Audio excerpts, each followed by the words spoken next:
ma mission avec mes collègues incluait aussi une semaine de travail au Sénégal. Nous avons rencontré les autorités sénégalaises pour parler notamment du rétrécissement de l'espace civique dans le pays. Nous avons été reçus par le Premier ministre, les ministres de l'Intérieur, de la Justice, des droits de l'homme, de la bonne gouvernance et du ministre en charge de la communication présidentielle. Nous n'avons pas été reçus par le président. Les discussions ont porté sur plusieurs points que je vais mettre en avant. Premièrement, la loi de 1978 portant sur les manifestations qui permettent aux autorités préfectorales d'interdire les manifestations pour cause de troubles à l'ordre public. Comme vous le savez probablement, cette disposition est interprétée de façon assez large par les préfets, en particulier à l'égard des manifestations d'ordre, entre guillemets, politique, qui sont primordiales dans un contexte préélectoral. Donc ces dispositions portant sur les manifestations est problématique. Il semblerait qu'on s'oriente en fait vers un régime d'autorisation des manifestations, ce qui n'est vraiment pas l'esprit dans lequel la loi avait été initiée. Nous avons aussi demandé ce qu'il en était de la mise en œuvre de la décision de la Cour de justice de la CEDEAO sur l'arrêté Ousmane Ngom. Donc c'est un arrêté de juillet 2011 qui interdit sans limite dans le temps les manifestations à caractère politique dans le quartier du Plateau à Dakar. Donc là, nous avons demandé comment est-ce que cette décision de la Cour de justice de la CEDEAO allait être mise en œuvre, et la réponse que nous avons reçue, c'est qu'elle ne le sera pas. Donc c'est pour nous une réponse assez choquante, tout d'abord parce que cette décision est d'importance pour les libertés individuelles des Sénégalais. Cette décision est basée sur le droit sénégalais, elle est basée sur le droit international et sur la charte des droits des peuples. Nous avons aussi par ailleurs appelé les autorités sénégalaises à témoigner davantage de transparence s'agissant des enquêtes.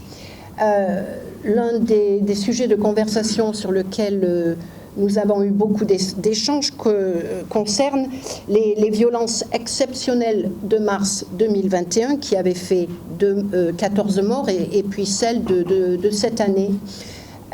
Des violences exceptionnelles parce que ça faisait une génération qu'on n'avait pas vu de telles violences au Sénégal. Les enquêtes que nous souhaitions voir aboutir, elles ont probablement commencé, en tout cas c'est ce qu'on nous a dit, mais la volonté politique de les faire aboutir n'est pas là. Diligenter proprement des enquêtes sur l'usage excessif de la force par la police sénégalaise.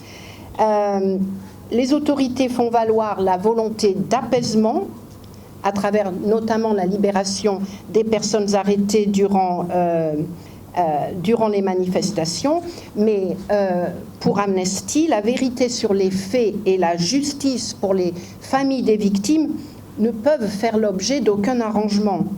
L'impunité pour l'utilisation excessive de la force par les forces de sécurité doit cesser. C'est un élément crucial pour interdire, pour prévenir d'autres abus et d'autres morts, particulièrement dans un contexte préélectoral où la liberté d'expression, la liberté d'association sont absolument cruciales. Touche pas à nos manifs, c'est le mot d'ordre de notre campagne globale à Amnesty, et le Sénégal sera l'un des pays cibles de notre mobilisation. En effet, ma mission s'inscrit dans une démarche globale sur la liberté d'expression, la liberté d'association, et malheureusement, le phénomène que je viens d'observer au Sénégal, c'est un phénomène qui se reproduit dans de nombreux pays de la région. Donc c'était le cas au Mali, mais c'est le cas en Côte d'Ivoire, au Bénin, au Togo, Burkina Faso, Niger, etc. Les manifestations sont interdites sous des prétextes fallacieux ou l'utilisation abusive ou disproportionnée des questions de sécurité ou de situation sanitaire. Ça, c'est la première chose. La deuxième chose, c'est que le régime de déclaration préalable se transforme en réalité en principe d'autorisation. C'est vrai au Sénégal, mais c'est vrai dans les pays, tous les pays de la sous-région. Troisièmement, les défenseurs des droits, les activistes qui critiquent les politiques gouvernementales sont poursuivis ou condamnés sur la base de lois antiterroristes ou de lois de cybercriminalité qui sanctionnent des expressions par ailleurs légales par des peines de prison ou de lourdes amendes. Quatrièmement, comme je l'ai signalé, les forces de police font un usage excessif de la force. Ça a été une mission extrêmement riche. Les contacts avec les populations qui se battent pour la reconnaissance de leurs droits, avec la société civile, avec les médias, ont été particulièrement importantes, enrichissantes, inquiétantes parfois au vu des obstacles, des problèmes, des violations auxquelles elles font face. Je voudrais peut-être conclure en disant que le monde vit une époque, nous vivons une époque particulièrement difficile, particulièrement tendue. Moi, je parle souvent du fait que nous sommes vraiment très proches d'un précipice, que ce soit en raison du changement climatique, en raison des inégalités économiques, en raison des pandémies qui ont affecté particulièrement les populations les plus vulnérables, en raison du fait que le système international est remis en cause, en raison des guerres, des conflits à travers le monde. On parle beaucoup de l'Ukraine, mais comme vous le savez, sur le continent africain, les conflits aussi se multiplient.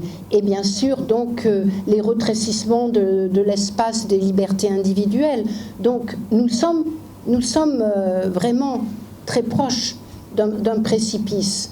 Je pense, moi, que dans ce contexte global, où les valeurs humanistes sont flouées, on a besoin de vrais leaders. On a besoin d'un leadership authentique. On a besoin de personnes qui se démarquent par rapport à ça. Et j'oserais espérer que peut-être ces leaders pourraient émerger ou se trouver en Afrique. Ils l'ont été. Je veux parler ici de Nelson Mandela, qui a joué un rôle crucial pour la communauté internationale. Moi, je souhaiterais vraiment souligner le fait que le monde a besoin d'un leadership éclairé de la part des leaders africains. On le retrouve au niveau de la société civile. Il faudrait que maintenant, on le retrouve aussi au niveau du leadership politique.